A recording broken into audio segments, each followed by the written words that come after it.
สบายดีเนาะเย็นดีต้อนรับเข้าสู่ช่องเทียมพาแซ่บทุกคนเนาะวันนี้เฮาก็พาทุกคนมาอัปเดต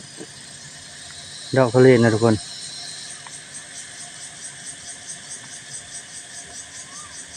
เดี๋ยวไปเบิ่งกันเลยนะทุกคนเนาะดอกทุเรียนก็ออกมาปุ่นเดียวกับดอกได้ทุกคนยอดได้เนาะคนดอกทุเรียนกองกันชั้นๆเลยนะทุกคนเนาะ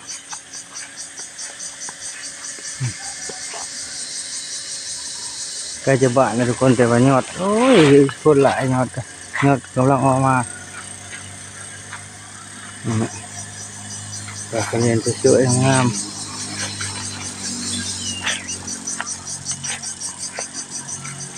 ต้นนี้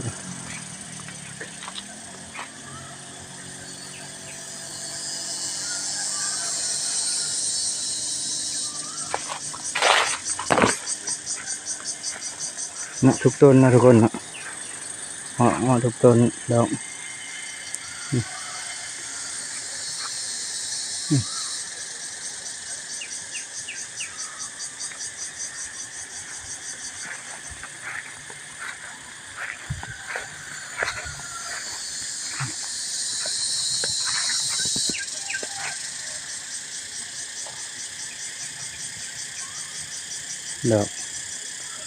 เต็มหมดทุกคนแต่ว่าเสียอย่างเดียวทุกคนนะยอด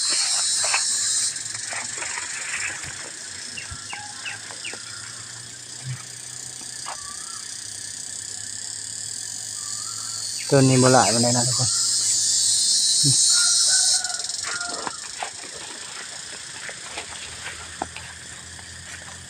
ดอกเยอะแยะทุกคนในดอกเล่นปีนี้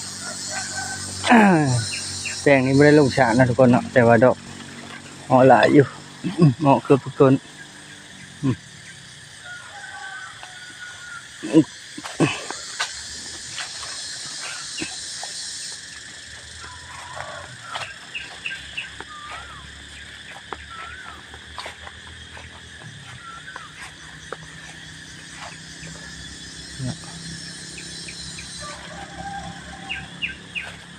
ต้นนี้ก็บ่หลายทุกคนช่องจำกิ่งครับ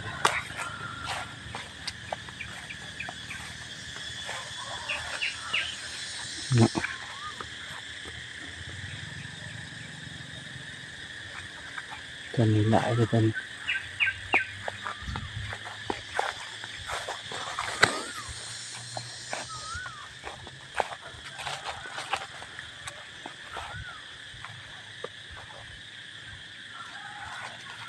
เราถ่ายให้ทุกคนได้เบิ่งนี่ก็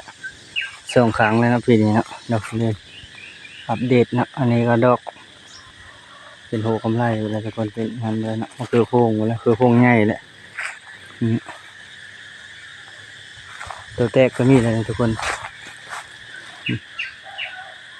แตกกำลัง10 บาทนะทุกคนนะเกิน2-3 วันนี่ก็บาทนะแต่ว่าเสียอย่างเดียวนั่นแหละคือว่านั่นแหละเสียยอดเดินนะทุกคนจะพี่อยู่ทุเรียนผ้ายอดคือว่าแล้วทุกแปลงนะทุกคนเนาะปีนี้ทำทุกคนดอกเต็มนี่ครับต้นนั้นก็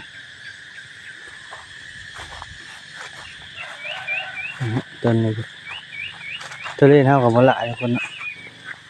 ประมาณ70-80 ต้นเนาะแต่ว่าออกเกือบทุกต้นนะก็คลิปนี้ก็ชี้ประมาณนี้ทุกคนนะฝากกดไลค์กดแชร์กดติดตามเพื่อเป็นกำลังใจให้คลิปต่อไปเนาะมาลุ้นน้ำกันว่าคลิปต่อไปเนาะเดี๋ยวเราจะเฮ็ดให้ทุกคนได้เบิ่งว่ามันสิอยู่หรือบ่อยู่เนาะมาลุ้นน้ำกันเนาะว่าดอกทุเรียนพายอดเนาะ